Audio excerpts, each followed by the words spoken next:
Welcome to the Strong Mummy Kitchen. We're going to make one of my favorite main dishes for the awesome school lunches. This is one of my favorite dishes to make for kids because it's so super easy, it's so super quick, and they love it. So one of my goals with making awesome school lunches for kids is that it's kind of got to look like processed food, because the other kids are going to be seeing what they're eating and they're going to be, that looks gross. But if it looks similar to something other kids would be eating, then it's a-okay.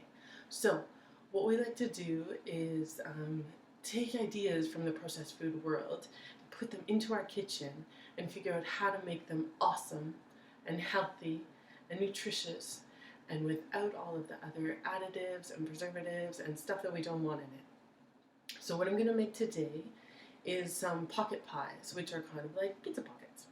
So I'm going to use some leftover chili, a great way to repurpose what we're already making in the kitchen. Saves time, saves energy, makes the best use of what you've already made. And I'm going to make some gluten-free pockets for them.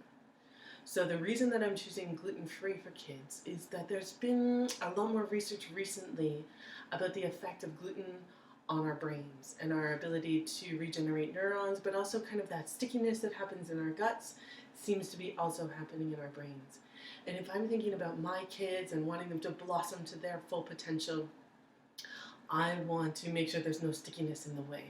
So I needed a gluten-free option that was gonna taste great, that was gonna be easy to make, and I think I've found it. So here's what we're gonna do. We're going to sift together 3 gluten-free flours. We've got our chickpea flour, which gives that nice boost of protein. We've got the brown rice flour, which is one of my favorite gluten-free flours. And we've got the arrowroot starch. So we're going to just sift those all together to blend them well into the bowl. And this is going to be our gluten-free flour mix. So it's going to be about 3/4 of a cup. So I had a 1/4 cup of each of those. And then I've got some extra that I made ahead here for the flouring the table. Into the bowl goes 4 ingredients. 1 egg, and I don't think you can do this vegan. I've never tried it with chia, but I don't think it would work. 1 egg, 1 teaspoon of water. And the egg, if you get the right eggs that are pasture raised, free run, they're going to be high in omega-3s, and omega-3s are a very important part of what builds up a healthy brain and helps our kids think. So omega-3s are critically important for adding them in the diet whenever we possibly can. A pinch of sea salt goes in. And a teaspoon of olive oil. So to reiterate, 1 egg, 1 teaspoon water, 1 teaspoon olive oil, a pinch of sea salt. Good. Just gonna get a fork to mix that all up. I'll be right back. Okay, I'm back. So we just whip these together. Easy peasy. To the side.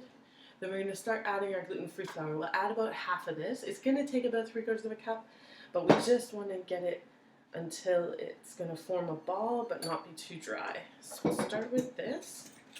Blend it in. We need to scrape down the edges as we go. So the reason that we go to all this work to make our kids' lunches super healthy is because it makes a huge difference in their ability to think, in their behavior, in their irritability, in their hunger. We want to make sure that the food's appealing to them. We also want to make sure it's super healthy. They did a study, and the reason we make it at home is to avoid all those preservatives and additives. They did a study in England with 1,800 3-year-old kids. And they took out all the preservatives and all the additives in their food for 1 week. They observed their behavior, and they found that there was an improvement in their behavior. But they weren't sure whether the improvement in their behavior was because they were getting more attention or getting better food, or if it truly was because they had taken out all these preservatives and additives and artificial flavors and colors and all these things. So what they did was they snuck them back in the form of a special drink that they took. And they made this drink chock full of additives and artificial things and colors and flavors.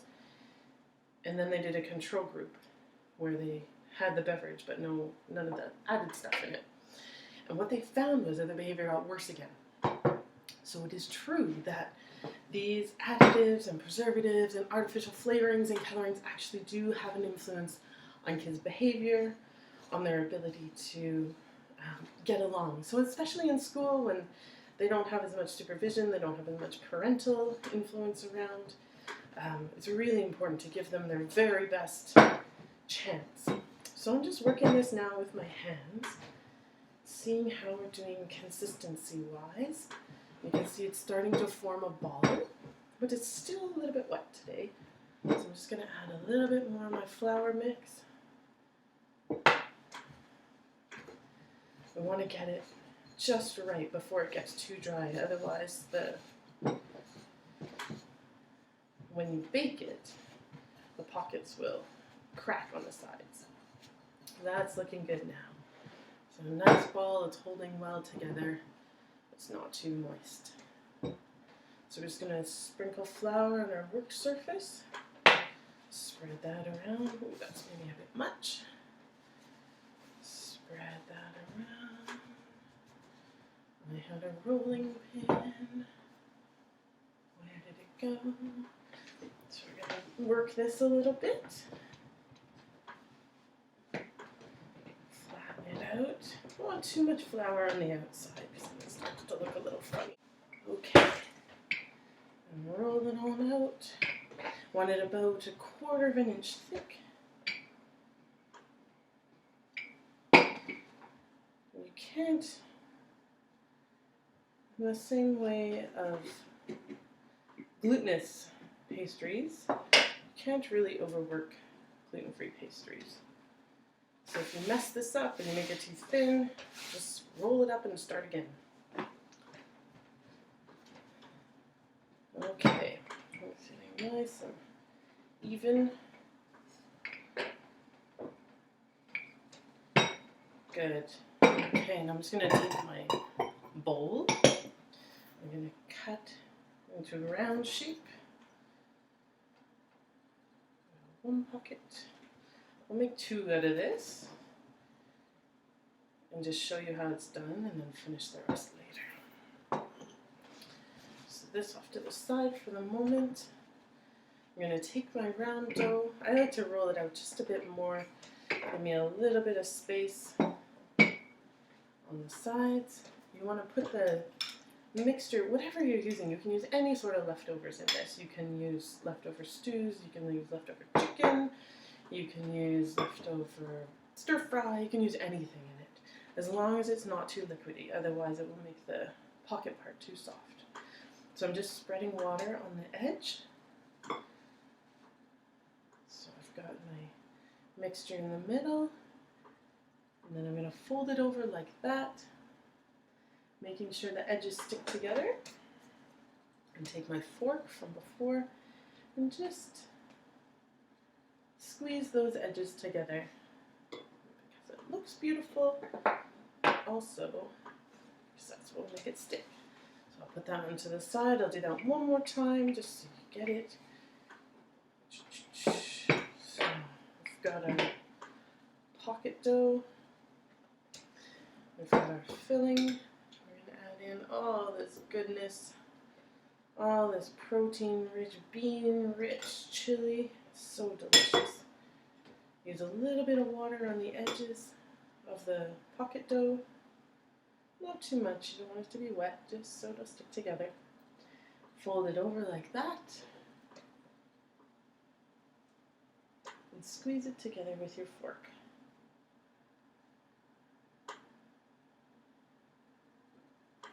If you do have a little crack in the top, you can just go ahead and pinch that dough together. And voila! So these will bake in the oven for about 10 minutes on 400 degrees Fahrenheit. You can take them out, cool them, slide them right in the lunch. They don't necessarily need to be reheated. They're good either cold or warm. So I'm going to finish making these ones, bake them, and then I'll show you the end result. I'll come back to the kitchen. These have just come out of the oven. They smell amazing. So I just wanted to show you the finished pocket pies. Here's it from the inside, nice and open. And this one from the outside. Beautiful. I'm going to put this in my son's lunch tomorrow for kindergarten. And I'm going to eat this one right now myself. Thanks again for stopping by the Strong Mummy Kitchen. We'll see you again next time.